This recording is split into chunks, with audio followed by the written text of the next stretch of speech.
podcast by two guys who know nothing about comedy nor game design. I'm Trev Scott, and with me, as always, is Ben Slinger for a second time tonight. Hello, hello. That's right. Yes. It was a brief restart. A brief restart. But that's okay. Yeah. Turns out one of the things doesn't work in the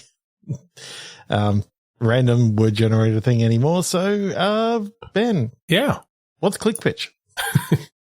Click Pitch is a game where we each have a random word generator in front of us. Or I think, what are we set to? Are we on ramped up phrase at the moment? Phrase. So we're going to do a random phrase, which is an adjective and a noun each.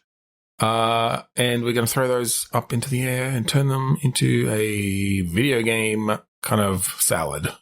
Yeah. Yeah. Eat it up. So once it's done, do another one. Yeah. Let's go. 3, 2, 1, click. Yeah. Stolen overtone. Appalling segment. Okay. Segment makes me think of maybe like a variety show, maybe like a morning TV show. Ooh, yes. Stolen overtone and appalling. I mean, that also stolen makes me think of a lot of the video clips that these morning shows will show are just taken from social media, just reused, taken from other other channels even. Mm-hmm. They just I quite like this. Yeah, is this the story? A shitty morning TV show. Yeah, that is just you're the producer of it, and you're having to cut between different segments and all that sort of stuff. Yeah, well, I like this as I feel like I don't want to make it just a what was that one? The broadcast, the one where you are literally running a broadcast TV. I can't remember what it's called, but I like having that as a section of it, but making it maybe a bit more of an adventure game sort of thing, like a narrative thing where, you're this producer, and you're having to solve problems with the show, right? And sometimes it is, we need a clip for this. You literally have to scroll through social media and find something and find the right cable to get it from your, or hook your Bluetooth up to the, it's some way of getting it into the broadcasting system, within, a certain amount of time. So you can not, lose the segment. And you got to deal with the personalities of your hosts and you got to deal with technical difficulties that could happen at any time. I think within the typical game, you've got like the standard way that things are going to go, but then you've got occasional little hiccups that can just sort of happen. I'm randomly. I'm almost feeling more of a point and clickish sort of thing, or a strong narrative rather than a systems, any sort of even a papers please-ish sort of thing. I'm just saying that during the regular course of gameplay, I guess it's how many. Often with the arc of a story like this, you want to show the sort of standard way of things, which, yes, I think is super stressful for them. They're like, the hosts are shit. There's technical difficulties. They're on at a terrible time slot. They're watching the ratings. You've got like real-time ratings coming up, and we've got some puzzles that you solve on those first day or two.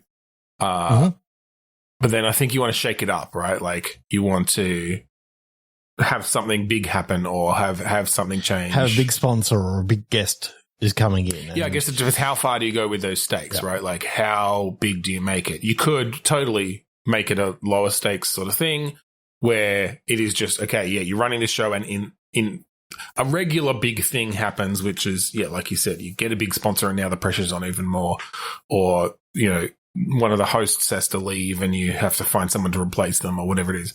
Or you go big and it's like, fucking aliens attacked in the middle of the show and we're the only people, live on air at the moment and we have to cover it in some way. And then you're using some of those same puzzle solving techniques to now try to handle something from big. Yeah. And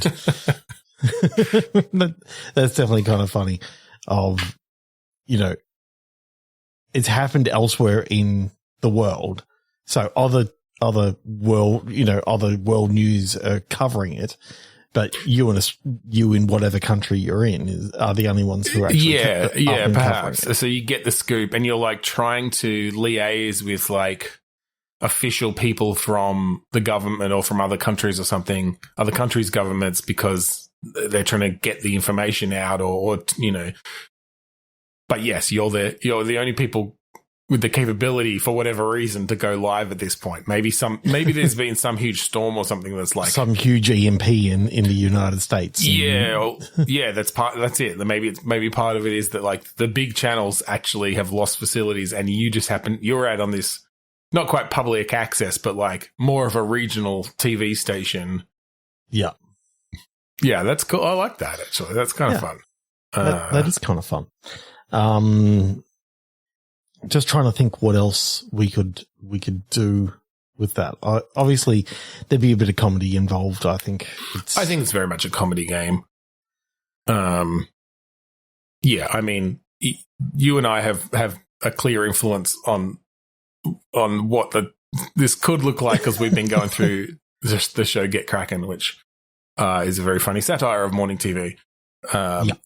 So I think you can bring in some of the elements, maybe not going quite as hard-hitting satire as they do, but the hosts who think they're great, but they're actually terrible at it, or are just completely out of touch, or a lot of the fun things with like the terrible technical people can't get the graphics working correctly, and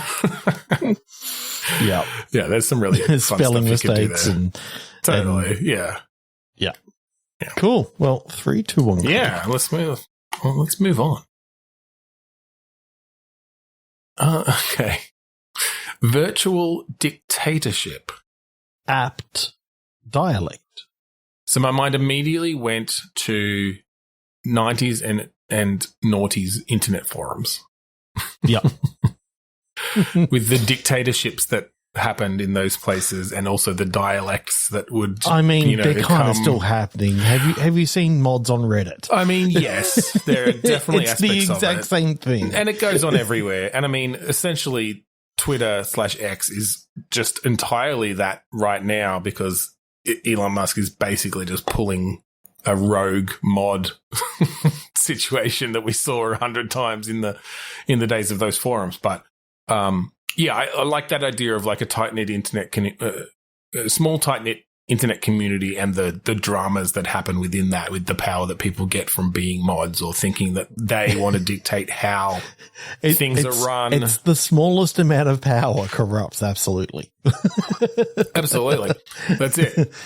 And you could even with like dialect and the dictatorship stuff, you could almost go like, oh, we're doing like a retelling of 1984 sort of thing in an internet forum, where it's literally locking down certain words that can be used or can't be used. You got your commands, but then as you start going through, it's like, oh, you can't use that command anymore. Like, that command has been superseded by this one. Yeah, well, I wonder. It's limited as to what you can use it for. And I don't think you should play like the top person. I think maybe you're one of like the sub mods or something, or like a mod of a certain section of the forum, and you're watching this happen and sort of trying to mediate things, fight back when you can, but like the person in charge of these forums is just on a complete power trip, has decided that no, we can't talk about the other because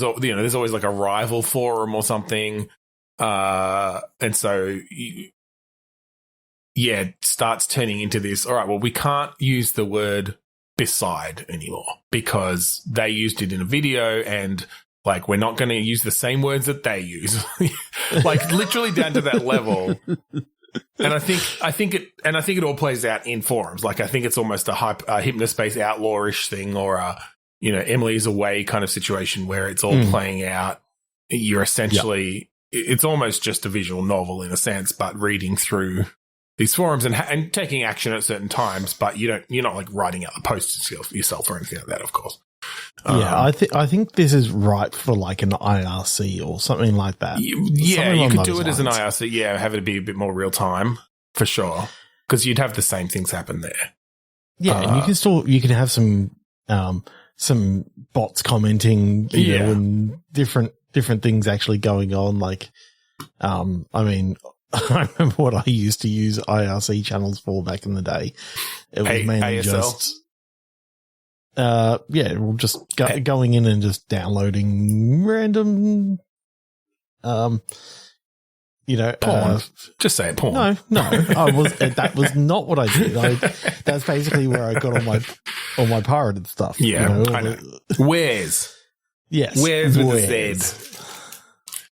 Oh yeah, I mean, I used to do a Where's lot of and cracks and 0 day and all those for sure things. I mean that's the sort of thing you put into this as well. Like I love that, setting it up as a late 90s, early 2000s, IRC channel or whatever. It'd be cool to actually see, like, you know, you're a member of 3 different sort of IRCs that you have to go in separately because they're not all on the same server. You got to go into different servers. Yeah, well, but you can sort of see the discourse that's actually happening across. I think that's what makes the big difference for a lot of things than today. I mean, I think that's why Reddit is the place where you see this the most, because you do have like specific communities with their own mods who then can overuse their power. But everywhere else on social media, you don't really see a lot of that. Maybe Facebook groups, because again, you can have your own mods, but like on the sort of microblogging platforms like Blue Sky and X and stuff, it's not quite the same because you don't have that aspect of direct community moderation from your peers, sort of thing. So, it's cool. Oh, I like playing with that time frame because, you know, we both grew up in it and we know a lot. It's a very different time of the internet. Surrounding archive. Polar kettle. Okay. So, I immediately went to your South library, Pole, like an alien library or something, an alien archive. I'm always thinking it's the World Library, but because it's like one of those, you know, it's an archive of everything. Yeah. So they've held it, as you said, polar, whether it's north, whether it's south, you know, whether it's Santa, whether it's Cantor. Cantor's laws, it doesn't really matter. But then the idea of it's fucking cold outside and all you know, if you're trying to boil a kettle and all that sort of stuff, you know, you're going to have some trouble because it's. Yeah. So I see a few ways we could do this because, I think from a world building perspective, I definitely like the idea that you are part of a crew. Or maybe you're there alone. Like, I don't know how many people, you know, they can't keep people posted there too many people posted there. And I think this is why you want the South Pole, because it is actually a landmass and it's like the world location. Every man and his dog has. That's it. Like outposts there and stuff. Outposts there. Yeah. I think that works out. Yeah. I'm trying to think, like, how are they protecting this thing? Are they lax on specific kind of defenses because it's in this fucking South Pole? Like, how is anyone going to get there unless they have the resources of government? Or is this a heavily fortified sort of thing and you're there like monitoring it? And I kind of like the idea of this is sort of like a, you know, there's an automated system that sort of handles the security and you are the technician. Yeah, okay. I like that. I feel like we're in this mode tonight of this sort of game, but I like the idea of almost like a critical path from the old CD-ROM games. A bit of a thing where you're like flicking between security cameras. You can see alerts coming up for movement. And you're like, oh, it's just a fucking penguin or whatever. I don't know. Is that the right poll? I can never remember. Yes, it is. Yeah. South has penguins. North has polar bears. Polar bears, yeah. Yes. Just think, happy feet because of the south is at the feet. So, okay. Yeah, fair enough. Where are the walruses and stuff? I think South Pole as well. I don't know. Yeah. But yeah, like, again, your first little bit is the mundanities of this job. You're there alone. They can't afford to have a lot of people there. Who the fuck's going to get to the South Pole anyway? But they have all these automated systems, cameras, fucking weapons, alerts and sensors and things. And it's like, yeah, you're checking the regular sorts of things. Oh, it's that flock of penguins that fucking comes by every day. It's fine. Check on all the status of all the weapons. And I'm thinking a la your Firewatch. Like, this is a big facility, right? Yeah. So there is a librarian who you talk to over the radio. Yeah, I like that. Because then, sort of like you got the security in one wing. Yeah. The library is... it's miles away. Like, it's actual miles away, I feel like. Yeah. Because, now I'm picturing situations where, you have to go check something out. And so you're going through these kind of huge metal facilities, turning on the lights and you're hearing the like, clunk, clunk, clunk, clunk, clunk, as they all turn on down this huge hallway. There's no one else. So it's this ominous kind of thing. While still, having access to your computer systems and stuff. Maybe you've got just a portable version where you can see just one screen at a time and flick between them or something. And I just love the idea of one morning you wake up and the librarian isn't responding. And it's this thing of, for the last 3 days or whatever in game, but also your character for the last X number of months or whatever, this is the first time that they've not responded. For sure. And so you leave to the next day. You leave your post to go and find them, basically. Well, I think you think, okay, they could be sick, but then the next day, still nothing. And that's when you start getting a bit worried. Like, there's been no, even not detecting movement or something like that down there. Yeah, and I think it becomes this ambiguous thing of like, sometimes they will go silent for a while, even with no movement, because they're working really hard, or they're on their, they're off shift, and so they're sleeping for, having a sleep in or whatever. But yeah, it starts to get to the point of like, this has been a certain amount of time now where actually this feels wrong. Yeah. I wonder if you radio out to try to like get some advice from kind of, but you're not, like, you get it garbled back or whatever, there's a storm. And so, you kind of just have to make that decision of, I'm going to go check on them. I almost don't think you need like the knock at the cabin sort of thing anymore. Like, I was thinking that you might have needed that, but being there alone and having this small thing of what if something has actually gone wrong? Yeah.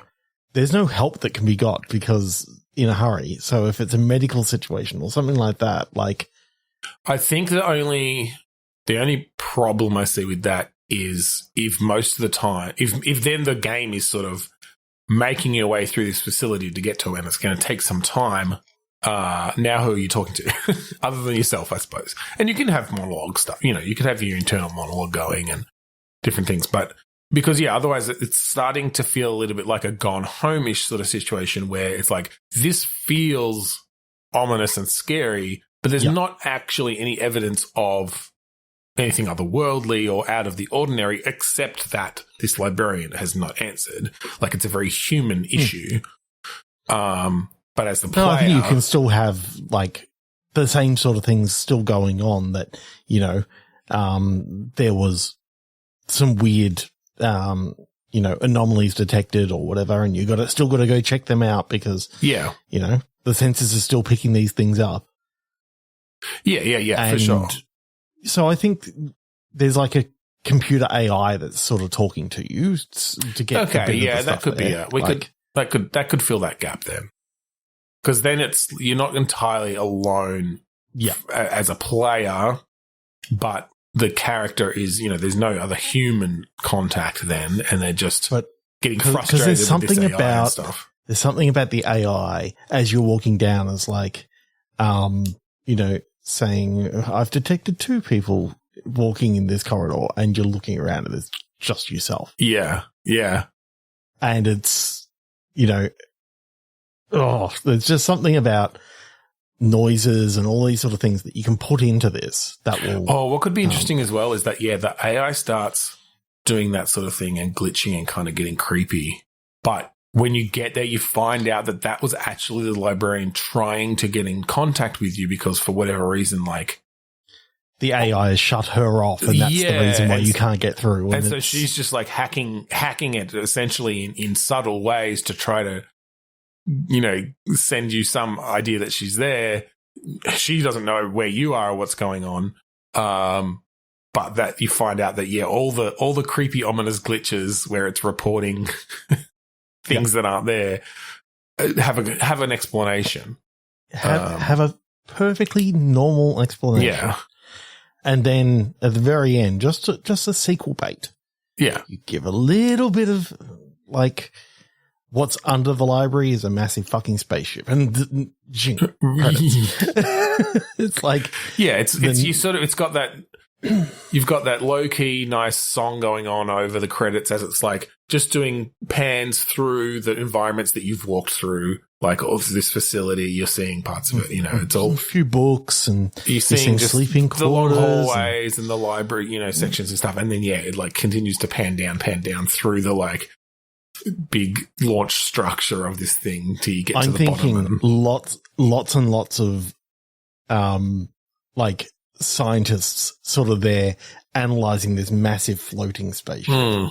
And it's like, you weren't alone this whole time. Yeah. Some of these noises may have also been shit going on down there as they're like studying this alien ship or something or building and I don't know, there's just even seeing a cable then coming out of that and plugged into, the AI mainframe. The AI is actually powered by this ship as well. By alien tech or something, That's kind of cool. I really like like that. Yeah, that's all. Okay, reach one click. Yeah. I meant to ask, what sort of graphics are you sort of picturing for that? I mean, because you went Firewatch, I was definitely feeling first person. Potentially stylized a little, but maybe not quite as much as Firewatch. With the sort of painterly look of, like, Firewatch had a very sort of painterly look in a way. More of a, because you want to really give that, like, harsh contrast between, like, the outside white snow and the, like, dark metal, polished metal of the inside of this thing. Like, I think it's a fairly kind of Spartan, sparse looking military facility almost. But, then having some nice environmental storytelling, as you do find, like, people's quarters and stuff, and it's like, oh, well, people do actually live here at different times and leave evidence behind. It's not all this. It's kind of like a summer job, Well, I mean, I think it's just that, Well, during the winter it's really fucking bad, so no one's here. So there's actually different seasons. I think at different, I think at different times. They call this the Overlook Library because it's very much like The Shining.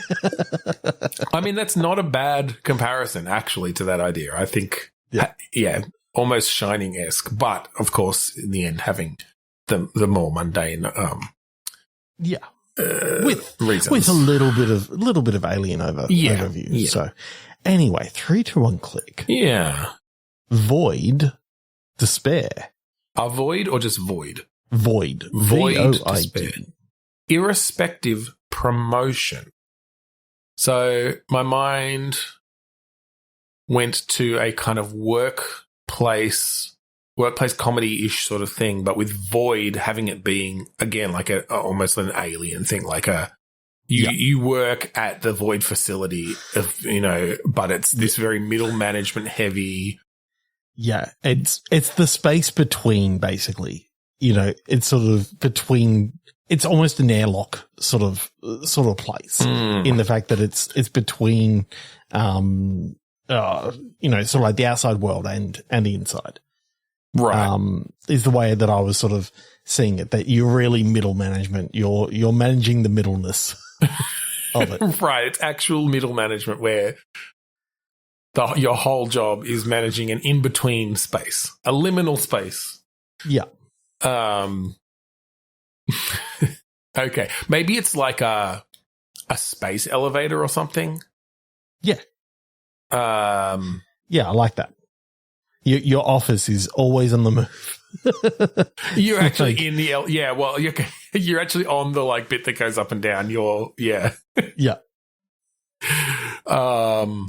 Yeah, okay. And that creates again some fun world building that we can do. I feel like this is I feel like we go fully alien. Like this is not on Earth. This is some other planet. We can come up with whatever technologies we want, but it's then got this very almost Office Space-ish, boring office situation. You got two bosses. You got one down on the planet. You've got your Earth boss and you've got your space station boss. Or your fucking Dyson Sphere boss or whatever the fuck is up there. Whatever the fuck it is. But there's just something about that of them asking, why haven't you got this for me? And it's like, depending on how far up and down you are is whose sort of jurisdiction you're in. It's like, I can't hear. I'm crossing the threshold into towards Earth. Sorry. There's something about that just, it's really middle management then. Yeah. Like you've got like maybe an underling or something working on this space elevator. Yeah, I think you've got people. So you're managing someone. Or maybe you've got a team of like, what is this space elevator for? I mean, it's probably mostly for bringing personnel and materials back and forth. So you've probably got like almost a warehouse staff, again, in like the office kind of way. You've got, you've got your warehouse staff, you've got your office staff. And you're very much the Michael Scott of the, the space elevator. And of course, I'm picturing that this is just one of many space elevators. Yeah, that's There's it. not So just the it's one like space your local elevator. branch. Yeah. How do you get stuff up? And I think what you said about the Dyson Sphere, that's perfect. So the fact that it's, you're working for the Dyson elevator company. Yeah. and then it's just this totally boring job. Okay, I like that a lot from the world building perspective. What sort of game is this then? Are you just sitting at your desk most of the time? Again, like that's been the theme for tonight is these sort of screen-based games, but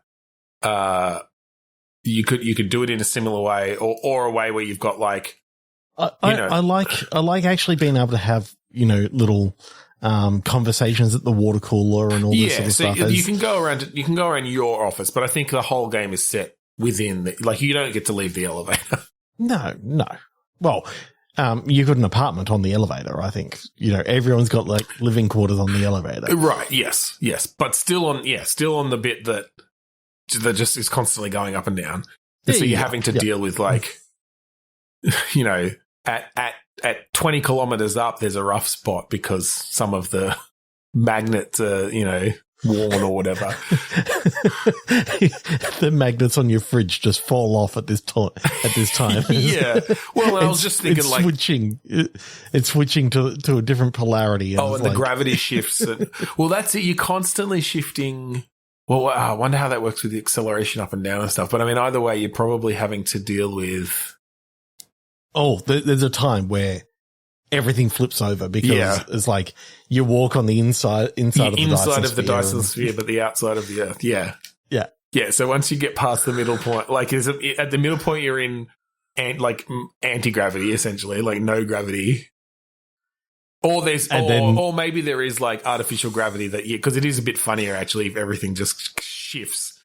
It is freaking hilarious if you get to the Dyson Sphere and it's like, the elevator has artificial gravity and the door opens and the people are just walking on the roof up to the end. It's like, okay, pass it up, and it's like you got to pass up all the like. That's actually really funny. So maybe that's just one vignette is. That the anti-gravity on your space elevator is broken that day. So usually it would flip to make it more convenient, even though the flip itself is fucking annoying. But instead what happens is the desk just hits the roof and you're upside down and you're walking on the ceiling now and it's just fucked. Yeah, I definitely like gravity shenanigans. This would almost work well as a VR game. Because I can picture then, you're going around this office, and whether it's at free walk or you just like teleport between stations or whatever. I love the idea of having like a barcode scanner, and you're like, and it's like it brings up, what's in the package and all this sort of stuff, and you can do a bit of like environmental storytelling through that, and yeah, for sure. And then having people coming and going, having the office conversations happening. You've got the constant thing that shows you like where you are on the elevator. And you do, you are. It's here. Like every you are here. You are here 2 times a day, 2 or 3 times a day or whatever. Like you have that gravity switch as you move back and forth. It's like everyone has to grab everything on their desks to stop it from falling off or from floating in the air for, the 20 seconds or whatever. But in VR, you actually have to. I love the idea that you've got your coffee mug in VR that you can carry around, and like it just starts raised, like a globule of coffee just starts raising out in anti-gravity, and you have to like maneuver the mug beneath it for when the gravity kicks back in. You can bring it up with it. You can try to bring it up with it, yeah. If you take it up too much, it's going to go. That's it. You're putting force against it. Then it's just going to hit the ceiling. Yeah. Okay, I really like this. I just love the water cooler stuff. I love, even the idea that, occasionally you have to get down to the warehouse and sort of, if there is a problem with something that someone goes, yeah, we found, this one crate that doesn't have a barcode. Yeah. It's like, okay, now you got to try and get down there and work out, okay, out of the 15 things that we've got, which one isn't done, so we can print out the barcode and all this sort of stuff. Yeah, I mean, I think you basically, like a lot of the main gameplay is sort of mini-ish games like that, and a lot of dialogue and stuff, then sort of just exploring that day-to-day environmental storytelling sort of stuff. That's fun, and particularly in VR, it's almost a job simulator-ish sort of thing. Then in a way, which I mean, you could have just little vignettes of gameplay every now and again. Yeah. It's like cuts to the next day or cuts to cool. All right. I think that's about it. I think that's an ep. So if you'd like to find our previous episodes online, you can go to podchaser.com/bitstorm. They're all there. They're also on our YouTube channel, which we never actually look at, but they go there automatically now. No video. For most of them. Couple do. For most of them. Couple. Maybe we'll get back to it. But, look, you can check it out there and leave comments there too.